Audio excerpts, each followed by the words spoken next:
Hello, hello! Perfidious Pete here, in full Deerstalker and Meerschaum pipe mode, as I continue investigating the mystery of the missing family in my shuffle mode play of Gone Home. And despite my total lack of a Watson, I'm still currently feeling pretty Holmesian, since the question of the whereabouts of my parents has finally been answered. Now, granted, I did solve that mystery by looking at this kitchen calendar to see that Mom and Dad are taking a little anniversary trip here. Probably a romantic getaway in order for them to find a little private time to experiment with the ass play, suggested by the Reverend Alexander Michaels in his seminal work, Rediscovering Your Lover. A vacation which, based on the dates right here on this calendar and Mom's frantic answering machine message, has likely been cut short before the rectal festivities could actually begin. And I got to assume that Mom and Dad going to be a little upset about that because they were really looking forward to getting in on some butt stuff. The whereabouts of my recalcitrant sister Samantha, however, are going to require a little additional sleuthing, though I did manage to turn up last episode and confirm that Sam and Lonnie are officially dancing the horizontal mambo. And yes, before you ask, I assume mambo's number 1 through 4, because their relationship does seem to be pretty monogamous, and mambo number 5, at least as described by Lou Bega, is basically an orgy. I mean, it involves an Angela, a Pamela, a Sandra, a Rita, and then follows up with a Monica, an Erica, Rita again, Tina, a Sandra again, Mary, and Jessica. And that suggests orgy to me. I mean, that's a lot of dames, Lou. You should probably, I don't know, maybe get tested. That's a lot of different partners, pal. That's maybe some unsafe behavior. And speaking of unsafe behavior, standing around in this kitchen is not particularly safe for me, since there could still be a killer in the house we don't necessarily know. So I reckon I should probably get back to snooping and hope to see if I can solve this mystery before my parents get home and see me rifling through their shit. I mean, they're probably already pissed about getting cock-blocked by Sam on their big weekend, and they probably don't need an additional hassle of knowing that I rifled through all of their personal possessions and discovered their butt stuff manual. There are some things parents don't need to know about their children, and there are some things parents don't need to know that their children know about them. What have we got here? Is it a dining room? Also, I'm a little discombobulated. Where are we exactly? Another bathroom? Hold on a minute. I got turned around here somehow. Did I turn the wrong way when I came out of the kitchen? I must have turned around. No. Wait a minute. I am fully lost. I've gotten lost inside my own house. Okay, there's a... You know, fortunately we do have a map. I guess I could just take a look at it. So here's the dining room. Here's the kitchen. So it's like down the hall and to the left. We've explored the garage completely. So the garage we've taken care of. So we came from like over in this direction. So what's in all this empty space then? I mean, what's all this now? Alright, so here's where we came out of the sex dungeon last time. Why did we avoid investigating this one?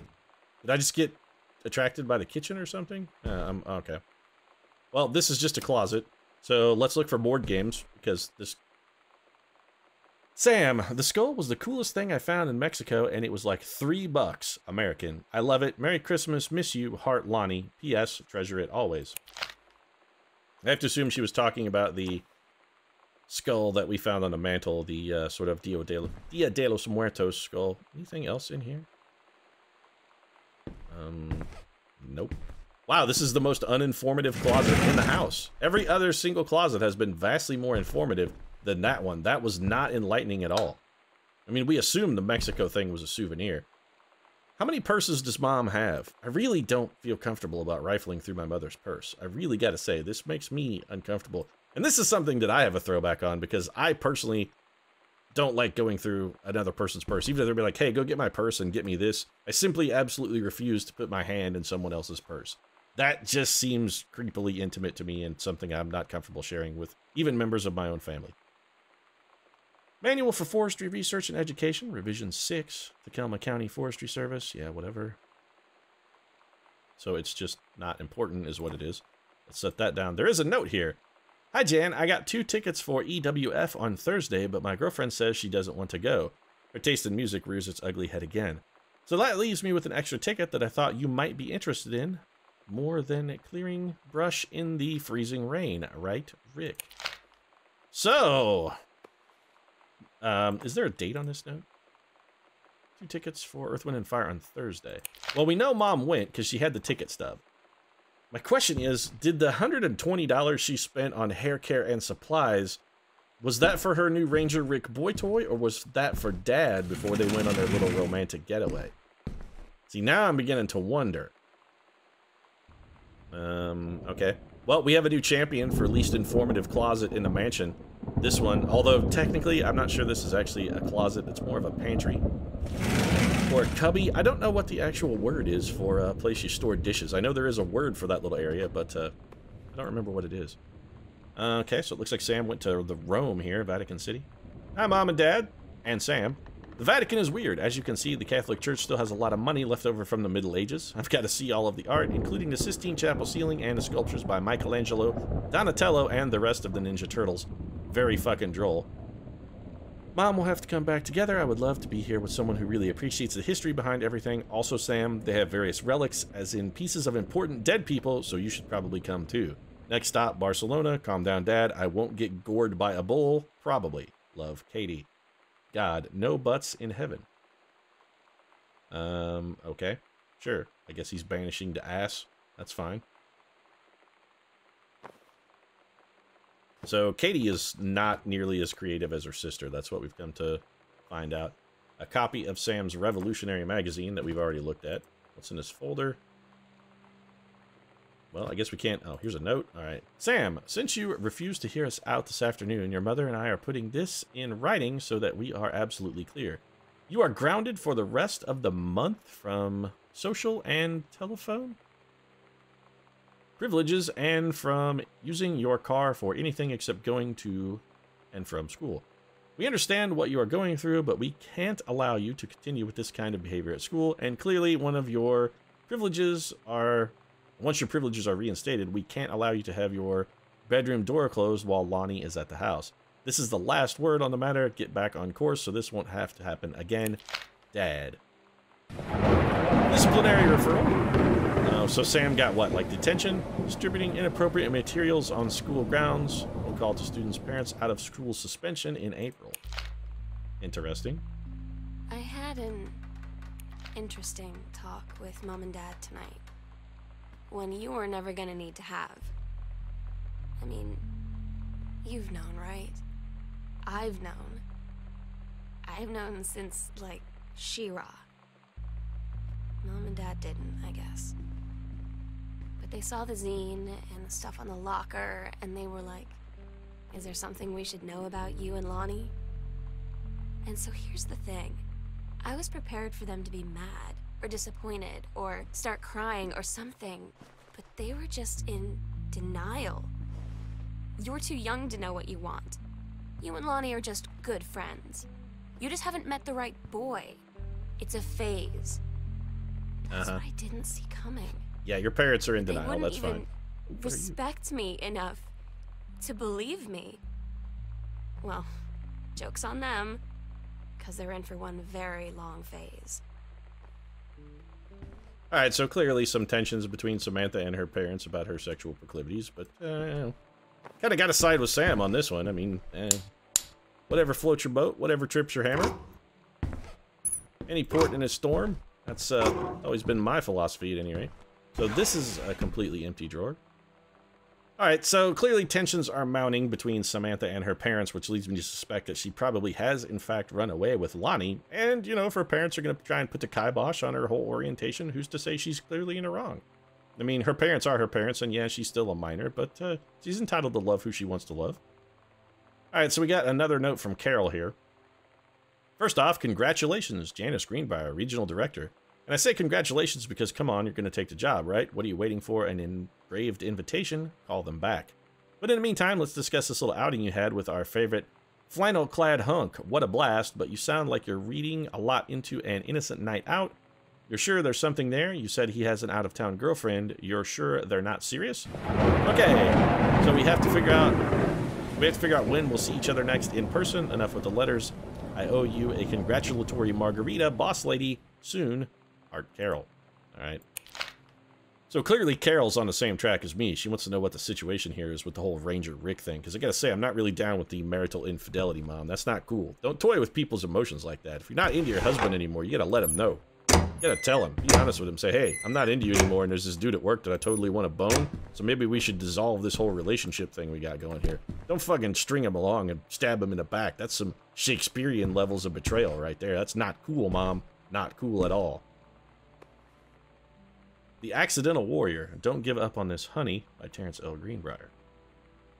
Alright, so Dad was, this does not look effectively crumpled. Alright, so Dad's still working on, looks like another one of his, perhaps, novel efforts for his new publisher. And so now we've been this way. Yes, okay, we've fully explored all of this. The dining room was at least a little enlightening as far as Sam's sort of increasing angst, at least. Ah, 3 boats in the harbor. How is that not a name for, like, some manner of spirituous beverage? Try 3 boats in the harbor brand rum. You'll be glad you did. Guaranteed to knock your socks off. 240 proof. This one I sent from Barcelona. Let's move over here into the light a little. I can't really see this. And her handwriting is... Actually, Kaitlin has really remarkably good handwriting. The rest of her family, I gotta say, did not get good marks in the old penmanship classes. Kaitlin, however... Fantastic fucking penmanship, Kaitlin. Top marks. You go to the head of the class in this particular instance. Hi, Mom, Dad, and Sam. I have had a wonderful time on the beaches of Barcelona. Dad and Sam, I think you would like the glazed architecture? Raised? I'm not sure what that word is. Gaudy, perhaps. It is from a strange alien world. I am headed to my final destination, Amsterdam. For how long? That depends. Yeah, it depends on how much cash you blow on smoking that dank bud and how many of the delightful brothels you visit along the way. I'm running low on money. I will look for a cheap standby ticket and call you when I'm headed home. Sorry for the short notice. Can't wait to see you all again. It'll be good to be back. Love, Katie. All right. There we go. Let's just... Oh, we should flip it over so it looks undisturbed. Then let's put it back. This ficus looks like it used some water, Mom. I mean, it's a little dry in there. I poked my finger in there. I'm not feeling any moisture. That's a plant that's going to be dead real soon unless you do something. Rooted Out. The Going Away Show for Lonnie D. Girl Scout All Ages. Last show ever. Saturday, June 3rd. The Tonic. Alright, so Lonnie is taking off. Going Away show with her band tonight. She's so incredible on stage. Gotta debate you on that one, Sam. I think you may be looking at it through rose-tinted glasses. Forget everything.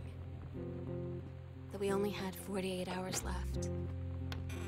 That I don't know what comes next. Well, evidently you just run away with her. Then she dedicated the last song to me. And I couldn't take it. I was out on the curb in the alley, sobbing till my ribs hurt. I would follow her anywhere, Katie. But I can't. Where she's going. Yeah, because this was the 90s and Don't Ask, Don't Tell was still a thing, so, you know. She said she was sorry. She said, I wish things could be different. I just wanted to make you happy. I said, I don't think you can anymore. Or did she break up with Lonnie? Because now I'm confused. Stop being wishy-washy, Sam. Just say what it is that you want. No, empty. A pamphlet. Strong Pines, a couple's counseling retreat in the beauty of Columbia Gorge. All right, so this is clearly where Mom and Dad are. Booked. June 3rd through... Yep, okay. So if we hadn't picked it up from the kitchen calendar, that would have definitely picked it up. The Accidental Human by Terrence L. Greenbriar. Okay, this one is not torn apart. That's good. Maybe Dad actually sold a book? Let's see. I'm guessing this letter will tell us. Dear Kaz, I can't tell you what a joy it is to see John Russell back in print. Thank you very much for sending. Seriously, Dad? Come on, man. A typo in your own letter? You're a professional author, sir. This is the kind of thing you gotta catch in routine copy editing, pal. This simply will not fly. Now I'm beginning to wonder, or rather not wondering, why your father was so critical of your work. If this is, I mean, this is Bush League, pal. Bush League. Thank you very much for sending along copies of the new editions. The cover art is really amazing. Or Ridley something. I know you've said that Unknown Mention isn't busy printing new material, but this revived interest in my work has brought on a wave of inspiration, resulting in a manuscript that completes John Russell's journey, which I think you may find intriguing. It is reflective and introspective without forgetting the excitement and weirdness that Unknown Dimension readers expect. I hope this might be an exciting new direction for Unknown Dimension to pursue. At the very least, I'm grateful that John Russell's adventures didn't come to an end quite when I thought they had. My thanks and regards, Terrence L. Greenbriar. Well, if this is indicative or exemplary of your work, Terrence, I'm thinking, you know, maybe John Russell's adventures came to an end right when they should have, from a publishing standpoint. What are you? Cover copy. It's been almost 20 years since John Russell heard the call. Twice he saved the president's life. He's practically forgotten the days of the future of danger of it. The days of the future of danger and excitement. The days where he mattered. So when that familiar rip in time opens in front of him and his handlers peer out, he doesn't hesitate. Is the president in danger? No. The life you saved this time will be your own. Alright, so Dad's got cover copy for something that he doesn't even technically have a publisher's agreement for yet. Maybe a little presumptuous, or is it just hopeful? Maybe Dad's becoming an optimist. He's gonna need that because, you know, seems like his marriage is completely falling apart. Where will do it? Midnight, June 5th. Final preparations are complete. So this is either a secret sex nest or more likely where they plan to escape. Not entirely sure. We should probably go check that out, though. Together would be our happiest ever. And we'd forget tomorrow was going to come at all. It worked for a while. We had a good time seeing Oscar off. Then ran up to the attic to look through our photos. To find one for Lonnie to take with her. And looking at them, I realized they were all in the past. And that lavender fabric softener is the best fabric softener ever. I didn't know what I was going to do. Run away, clearly. And I cried. And she held me. She said she knew it was hard, but life would move on. I said I didn't want my life to keep moving without her. That's when she cried too. I was so exhausted. I must have fallen asleep like that, in her arms. In the morning, I woke up, and I was finally alone. With the green apple hand soap, because every hand soap in this mansion is green apple flavored, baby. It's all green apple top to bottom. I'm surprised the detergent isn't green apple. Also, clearly, some anxiety issues for Sam and Lonnie about their soon-to-be ending relationship. We should read this note, because we're scum and have no potential consideration of anyone's actual boundaries. Sam, I wish I knew how to explain it better. The Army is this thing I grew up with. It's part of me. My dad's Army friends are like family. I've always known it was where I'd end up. I'd never thought of it any other way. I wish things could be different. Maybe someday when I'm settled at a base and you're done with college and you're a famous writer and I can rebuild a tank engine with my eyes closed, things will be different and we can be together. Until then, missing parts of the note and Lonnie. So Lonnie kind of broke our sister's heart then. All right, Lonnie, now I'm beginning to wonder if maybe you aren't kind of a bitch. Then again, Sam can be kind of a bitch at times too, so maybe this is some star-crossed Romeo and Juliet shit. We don't need to store open toilet. Still flushes. All right. Toilet paper looks solid. One last toot. Because you are compelled to do that. Home cook. Risotto 10 ways. So mom gets dinner ideas while taking a dump. Well, I guess no matter where you read, any reading is good. I mean, reading is fundamental. If mom reads on a shitter, well, hey, there are worse possible outcomes. I'm gonna wash my hands after touching that magazine, though, because if mom's been handling that while she's pooping, I gotta say, that doesn't really bode well for the risotto. I'm kind of glad I missed that meal. If mom was maybe poop cooking, I don't really want any part of that. All right. Do we have another contender for least interesting closet in the house? Possibly. Oh, man, this poor kid, I'm telling you, look at this kid's face. This is not a kid that wants you wiping his butt or other tender parts with soft plus tissue. This is a terrified baby. This is a baby that's seen some shit and had fingers and things in places where no kid should ever have a finger. I'm sorry for you, pal. And also, the person who took this photo and plastered it on the roll of toilet tissue is a reprehensible scumbag. If you need good legal counseling with regard to getting, you know, some damages for what he has inflicted upon you, some compensation, just let me know, man. I got a guy, and I can recommend him. Because you, kid, clearly this photo, all the evidence a jury would need to prove that you have been grossly, grossly violated. Let's just put it back and hope that kid got the counseling he needs. Still green apple? Of course it is. Alright, so that may be like the second least enlightening closet. And that's it for, like, this whole region of the house, right? Yeah, so we've got the secret room under the stairs, which we did not check out. We should probably go check that out, but I think that may be something we check out next time. Is there anything up on the upper floor that we missed? Nah, there. Oh, is there a panel? We should probably go check. There may be one of those secret panels up there. We should probably check that out. We still don't have the combination to Sam's locker, so we have no idea what's in there. We have no idea what's in this little secret location, but I think those are mysteries to be explored next time. If you enjoyed the episode, of course, feel free to drop a like down in the comment section. Your support does really mean a lot to us, and if you'd like to see what may be the conclusion of our play of Gone Home, consider subscribing as well. Of course, we post new episodes of Shuffle Mode every Tuesday, Thursday, and Saturday. Right now, however, with Mom and Dad frantic over their lack of butt stuff and probably on their way home to search for their runaway daughter, I'm going to wrap things up. Thanks very much for watching, and we'll see you again soon.